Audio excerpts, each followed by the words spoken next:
Allô, allô, on est bel et bien rendu le 26 septembre aujourd'hui. Ben oui, c'est déjà rendu ma 25e journée de défi. Oh my God, c'est toute une aventure tout de même. Là, voyez-vous, aujourd'hui, je suis quand même un petit peu raquée. J'ai fait des abdominaux en partie ce matin, ce midi. Là, je vais en refaire ce soir, évidemment. Mais je me suis dit que ce serait peut-être plus intéressant que je vous montre un petit outil bien intéressant pour, dans le fond, enlever les courbatures puis assouplir vos muscles un petit peu. Parce que c'est bien beau de faire des exercices, mais si vous êtes super raide, c'est difficile d'aller chercher la bonne amplitude de mouvement durant vos exercices. Puis ça fait en sorte que vous compensez constamment puis que vous n'allez pas nécessairement chercher les bons muscles. Alors aujourd'hui, mon beau petit outil que j'ai ici, dans le fond, ça s'appelle un foam roller en anglais ou un styromousse, un rouleau en styromousse en français. Puis ce que je vais vous montrer, c'est une couple de choses que vous pourriez faire pour vous aider à détendre vos muscles. Surtout les quadriceps qui sont souvent des gros muscles très sollicités quand vous faites de la course, quand vous faites des squats, quand vous faites des fentes, quand vous montez des marches. Alors, c'est des muscles, c'est des gros muscles qui sont souvent super tendus pour bien du monde, en plus des fessiers. Donc, je vais vous montrer une couple de choses que vous pourriez faire à la maison si vous sentez que vous avez mal et que vous êtes trop raide. OK? Un des premiers qu'on peut faire bien simple avec un rouleau en styromousse, tout simplement, c'est de vous mettre directement les cuisses sur le rouleau comme tel. Donc, on descend ici comme ça. Et ce qu'on fait, c'est qu'on laisse notre poids faire le reste du travail. Donc, je me roule, je vais me ramener mes pieds vers l'intérieur ou vers l'extérieur. Puis l'idée, c'est vraiment d'aller chercher le muscle en profondeur. Voyez-vous, ça peut être très douloureux. Alors, si vous faites ça, évidemment, allez-y doucement au début, surtout quand vous avez beaucoup de douleur. Si jamais, par exemple, vous avez beaucoup travaillé les jambes la veille, ça va être un petit peu plus douloureux. Et puis ça, c'est normal. Dans le fond, il faut juste y aller doucement. Quand vous commencez les premières fois, vous allez particulièrement trouver ça pénible parce que vos muscles ne sont pas encore habitués à ça. D'accord? Surtout, c'est souvent le pire, c'est surtout pour les hommes. Parce que les hommes n'ont pas tendance souvent à s'étirer. Puis, malheureusement, si vous ne le faites pas régulièrement, ben c'est encore plus dur quand vous le faites les premières fois. Alors, lui, on peut aller chercher les quadriceps, on peut aller chercher la bandelette ici. La bandelette que je vais chercher sur le côté de la jambe. Pour ceux qui sont des coureurs, les gens qui aiment ça courir, là, si vous allez chercher ça sur le côté, là, voyez-vous, je mets une partie de mon poids. Parce que si je mettrais complètement mon poids en ce moment, là, ça serait douloureux parce que c'est vraiment serré pour moi. Puis là, quand je monte ici, je m'en vais un petit peu plus haut. Je vais chercher au niveau de la hanche aussi. Souvent, vous avez votre fessier moyen qui est un petit peu serré lui aussi. Alors, c'est bien de ne pas juste faire la cuisse. Il faut vraiment là, aller jusqu'au genou. On remonte, on remonte. Puis la bandelette, c'est vraiment un muscle qui suit tout le long de la jambe. Puis qui s'en va dans le fond quand même assez loin. OK? Donc, ici, je vais aller chercher un peu plus le fessier. Là, je vous montre juste des exemples rapides, mais c'est des affaires que vous pouvez essayer aussi par vous-même pour voir comment ça va. Mais là, si je vais aller chercher plus le fessier comme tel, le grand fessier, je vais mettre dans le fond mon pied sur le genou. Puis là, je vais descendre un petit peu plus bas. Voyez-vous, là, je vais chercher aussi le haut, le bas de dos en même temps. Le haut du fessier.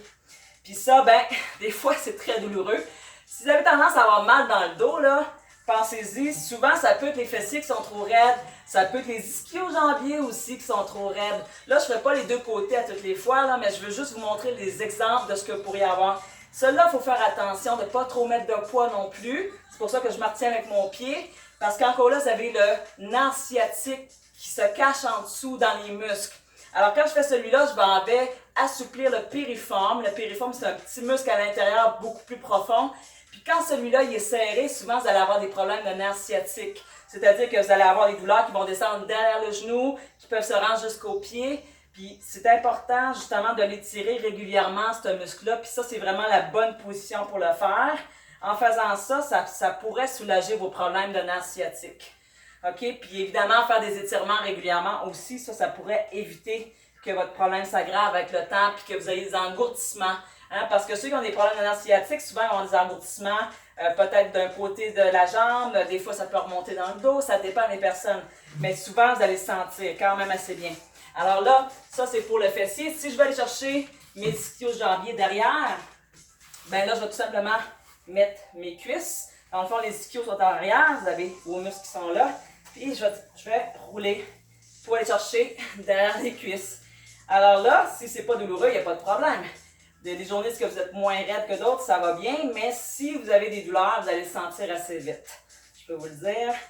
Alors ça, c'est souvent aussi une zone qui peut être trop serrée pour beaucoup de gens, surtout ceux qui ont tendance à avoir mal au dos. Puis, vous pouvez aussi faire les mollets. Ça n'a pas l'air de ça, mais les mollets aussi ils ont besoin d'être faits. Si vous avez les mollets trop raides, c'est un peu le même problème. C'est toute votre chaîne postérieure qui est trop raide. Ça va vous empêcher de bien bouger. Puis ça va faire aussi que vous avez mal dans le dos, mal dans le cou. C'est tout interrelié. Faut jamais penser que c'est juste « Ah, c'est juste mon bas de dos qui me fait mal ». Non, c'est tout interrelié. Si votre chaîne postérieure est raide, ben ça va affecter votre cou, ça va affecter votre dos aussi. Donc quand je fais mes mollets, souvent ça peut soulager. C'est ironique, mais des fois, si vous avez une mauvaise posture au niveau des pieds, vous avez les pieds plats par exemple, ça va affecter vos genoux, ça va affecter vos hanches. C'est tout ensemble, c'est jamais séparé ces affaires-là. OK? Donc je peux faire le derrière des jambes comme il faut. Maintenant, si votre problématique est plus au niveau du dos, ben à ce moment-là, ce que vous pouvez faire, c'est carrément vous coucher sur le rouleau. Puis là, je m'en vais chercher entre les deux omoplates. Hein? Puis là, j'écarte un petit peu les jambes parce que je ne veux pas tomber non plus quand même.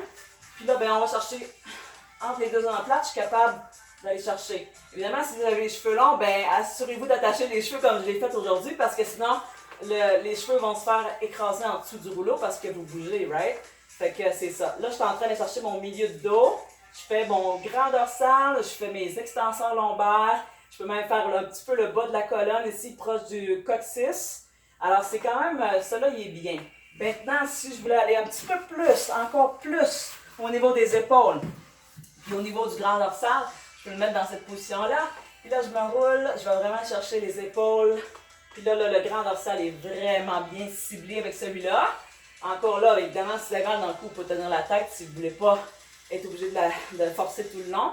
Alors là, je m'en vais chercher vraiment au niveau des épaules.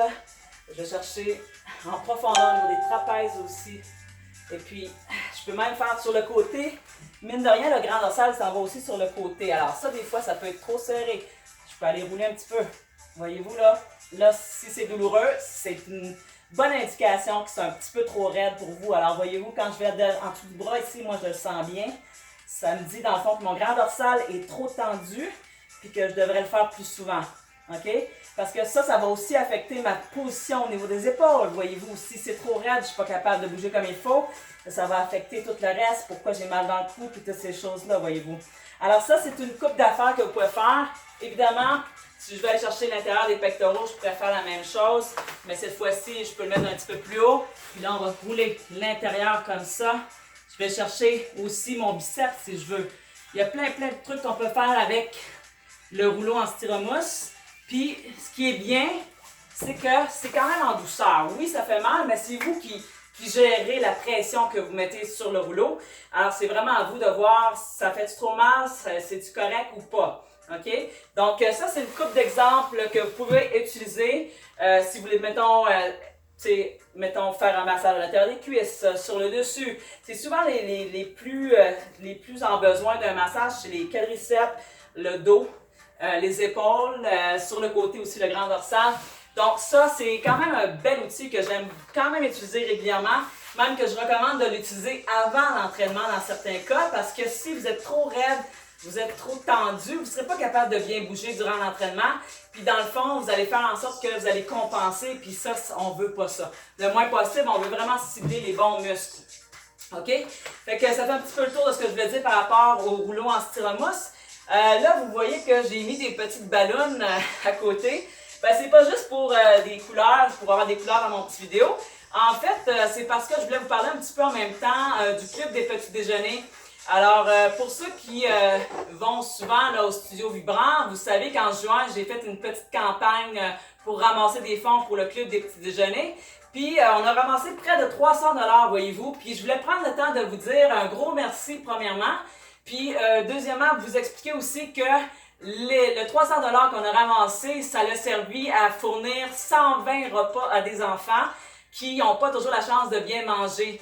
Alors, voyez-vous, si un enfant arrive à l'école puis qu'il a le ventre vide, ben c'est pas mal difficile de se concentrer sur la matière puis de bien étudier Puis je pense que si un enfant n'a pas les mêmes chances qu'un autre, ben ça va tout affecter son futur, son avenir en tant que futur citoyen canadien, dans le fond. Puis c'est une belle initiative qu'on peut faire ici au Canada, le Club des petits déjeuners, aider les enfants qui n'ont pas toujours tous les moyens pour bien réussir dans la vie. Puis je pense que ça commence toujours avec un bon déjeuner ou un bon repas nourrissant dans la journée. Puis voyez-vous, même si vous donnez seulement 5 c'est mieux que rien. Ça fournit déjà 2 repas pour un enfant. Alors c'est super. Puis si ça vous intéresse de donner des dons, je vais poursuivre dans le fond la campagne jusqu'au 15 octobre. Et le 12 octobre, je vais faire un événement de 25 minutes. Je n'avais déjà parlé auparavant. Mon événement va être en diffusion directe, puis ça va être dans le fond un entraînement de 25 minutes où je me donne un bon défi, où je vais vous montrer tous les exercices, ce que je vais avoir acquéri aussi en tant qu'endurance et en tant que forme physique, parce que le but de faire tous ces petits défis-là, c'est aussi de m'entraîner pour cet événement-là, voyez-vous, d'être prête physiquement et mentalement aussi pour l'événement. Puis mon but de faire ce petit défi-là, c'est vraiment pour aussi ramasser des fonds pour le Club des petits déjeuners. Parce que évidemment, si moi j'avais pas eu la chance d'avoir des gens qui m'ont aidé un petit peu quand j'étais plus jeune, ben peut-être que je serais pas où je suis maintenant, peut-être que j'aurais pas pu étudier, peut-être que finalement je serais dans la rue, qui sait, right? Fait que moi je vous dis, si vous voulez participer, je vais laisser un lien en bas du vidéo. Vous allez pouvoir, si vous voulez, aller à Go Get Funding. Puis à cet endroit-là, j'ai mis un lien, est-ce que vous pouvez donner des dons. Un 5 $ comme je vous dis, c'est déjà mieux que rien. Si vous voulez me donner directement les fonds, il n'y a pas de problème. Mais je veux vous dire d'abord et avant tout que ces fonds-là, ils ont été utilisés. Je vais bien attention de m'assurer que le Club des petits déjeuners va recevoir tous les fonds que vous allez donner. Il n'y a rien qui va dans mes poches. Tout va directement au Club des petits déjeuners. Puis, dans le fond, j'espère que vous aimez ce qu'on fait en ce moment. C'est en partie ce que je fais. Les vidéos, c'est aussi pour ce club-là. Je trouve ça super important. C'est ma façon d'aider la société. Puis, j'espère que, dans le fond, vous allez pouvoir donner aussi. D'accord? Alors là-dessus, je vous laisse et on se revoit pour la prochaine vidéo demain. OK? Bye bye là!